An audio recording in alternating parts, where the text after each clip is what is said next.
Hi, this is Stu, and here we are with part 2 of our little injury series. And today we're going to look at the arches of the foot and the ankle. Yeah, so very much related. And we'll start with the arch of the foot.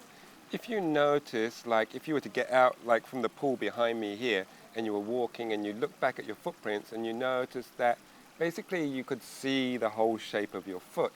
Then the chances are that you've got a little bit of flat foot going on or fallen arches. Yeah. What you want to be able to see is the outline of the front part of the foot, the outline of the heel, and then a little side whisper down the outside, which goes to show that you're actually sort of putting pressure through the whole of your foot. Whatever you're doing in the outside world, or whatever your posture is in the outside world, you're going to bring onto the yoga mat. So that same arch deficit, shall we say, will be present on the mat unless you do something about it. So what tends to happen if the arch collapses is that the inside ankle will drop in. Yeah? If the inside ankle drops in, you can see that it's going to put more pressure on this part of the ankle in here, okay? And also it's going to disrupt your foundation. If I turn my foot sideways here, then most of the time what we can do is to increase this arch here, we can draw up our toes, yeah? And what that does is it tensions the plantar fascia, and that actually increases the arch of the foot. Now the trick is to be able to try and maintain that arch when you then place your toes back down, yeah? And you can do a lot with that sort of work in order to try and maintain this arch. Because the other thing that happens, and we will be talking about the knee on a separate day, but if you let that ankle drop in, then what tends to happen is the knee will also rotate in, and that can cause some issues around the knee. So you really want to have a good foundation lifting out through the foot, feeling the pressure in all four corners, so base of big toe, base of little toe, inner and outer heel, and then to feel some space here. So very, very active with the feet and lifting out of that. If you continue to collapse in here, you'll either land up with some pain coming here on the medial aspect of the ankle because the ligaments will be under strain, or if it's really severe, you might get some pain on the outside, just below, we're going to call this the ankle bone, but it's actually the lateral malleolus is the proper name for it. And that's basically where stuff is getting squashed by this part. It's actually part of the fibula that's coming down, is then pressing onto one of the bones of the foot, yeah, and trapping some soft tissue with it. But that's normally, if it's a very, very severe, we'll call that movement a very severe pronation, yeah? You'll get issues here. But yoga gives you the absolute optimum time to actually practice controlling your feet and controlling your body, so that then you can learn those new patterns and then hopefully take it out into the wider world. Okay. We'll move up a little bit and think about the ankle itself. A lot of the time, I think of ankle, knee issues as really to do with insufficient mobility in the hip, yeah? And they are just part of that chain from hip to foot that is the weak points, yeah? And the stressors will go into those weak areas, yeah? The hip is very strong and the muscles around it are very strong. It's heavily ligamented. So if we take up that range of motion in the hip and there's nothing left, and we keep trying to go in a particular direction, then what we'll do is we'll either take it into the knee or we'll take it into the ankle. So what are the sorts of things that cause issues around the ankle, and where do we feel it? We generally feel to do with yoga, it's towards this outside edge of the ankle below the lateral malleolus. And there's specifically a couple of little ligaments down here. We won't bore you with the names, but they're the ones that actually take most of the brunt. And why are they taking the pressure? Well, ligaments are here to actually restrict ranges of motion and provide security between one bone and another. And if we are then taking our joints into areas where the range of motion is the end of range of motion, we're applying some pressure, but we're not actually supporting it with muscular effort, then we're basically hanging in the ligaments, yeah? And this is what can happen, and is why we get this discomfort around the side of the ankle. The ankle is particularly vulnerable because of the shapes of the bones, yeah? We have really two joints, and sometimes people might say more around this ankle area. It's not just a straightforward hinge joint. I mean, nothing much is straightforward in the body, but it's a little bit more complicated than we might think. We have, first of all, we have the tibia and the fibula coming down, and they have ends that create this sort of platform and what we would call a mortise joint with this bone here, which is called the talus bone, which is sitting about here, yeah? So we have a mortise joint here, which allows only flexion and extension. And the next joint below that is what they call the subtalar joint. And that's where these other movements come from, this inversion, eversion, abduction, adduction, okay? So it's a combination of those two joints that give us these ranges of motion that we've got. The problem being is that the talus bone is wedge-shaped.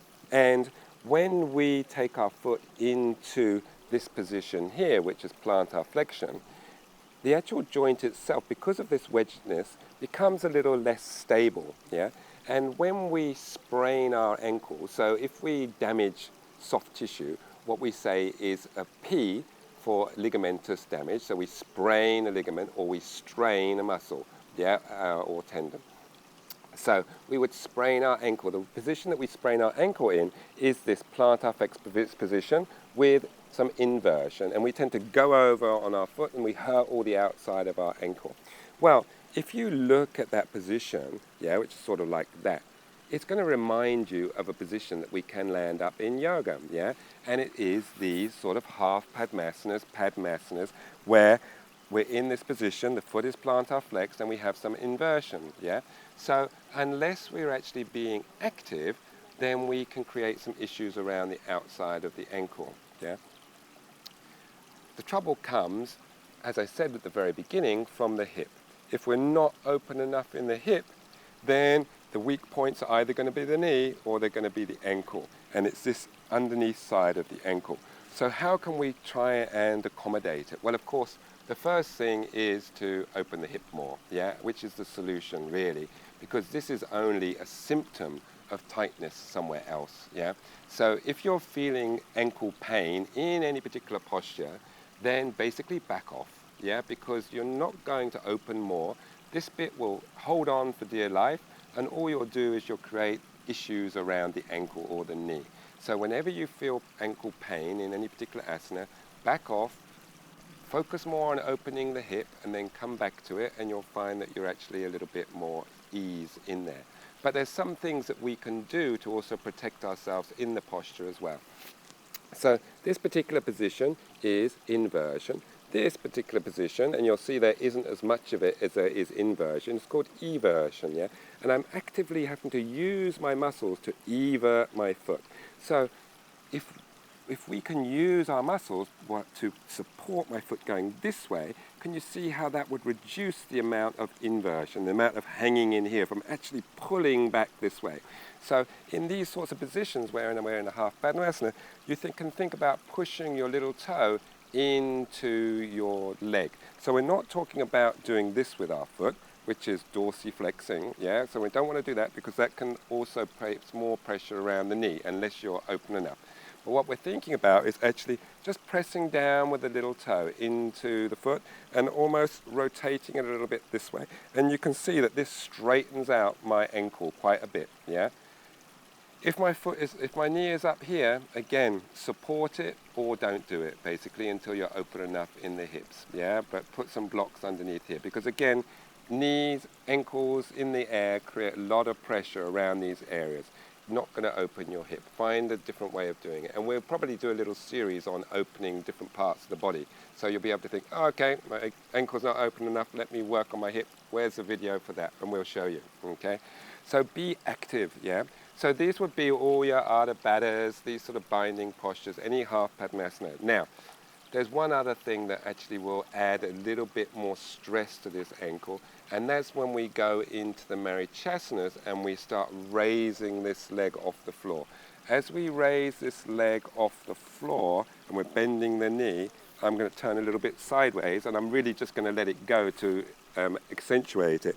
If I'm not opening the hips, and also this hip is coming off the floor a lot, can you see the amount of angle, amount of strain that it's actually getting in the side of my ankle here?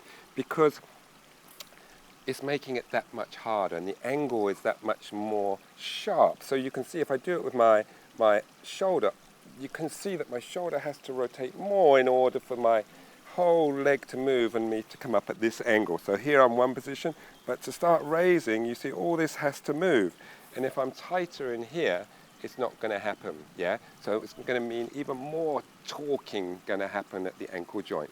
So again, watch out for the Marichasanas, and particularly we can add another one there. We've got Marichasana D, which is okay, but then Marichasana B, and I'm not, as I'm cold, I'm not even going to try and bring this leg in, but we would be in this position with the knee up, and then you're starting thinking of coming forwards. And again, that coming forwards can place more strain on the outside of the ankle here. So it's all about being active in these postures. So really actually pressing with the little toe, creating some muscular action to try and support it, but most of all, actually really working on opening the hip. So let's take a step back and say, okay, I've been a little bit careless and I've hurt my ankle already. What am I going to do now? So, okay, so we're going to back off from any of these postures that we feel pain in, and now we need to start thinking about recuperating and getting some strength back in the ankle. Because what will happen is you keep on stretching these ligaments, you're just going to become less and less stable in this ankle joint, yeah?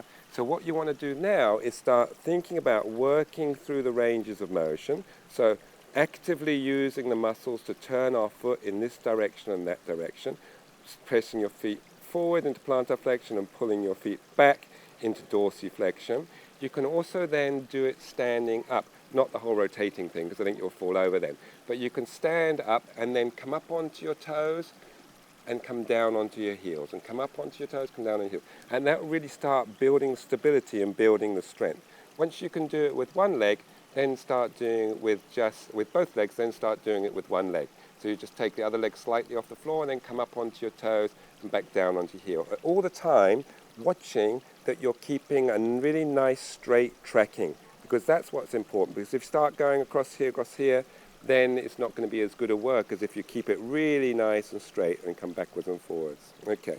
The main thing, be kind. If you feel some pain around your ankle, then ease back. Don't push. You're not going to open your hip by hurting your ankle. Good. All right. And we'll see you next time, and we'll be looking at the knee.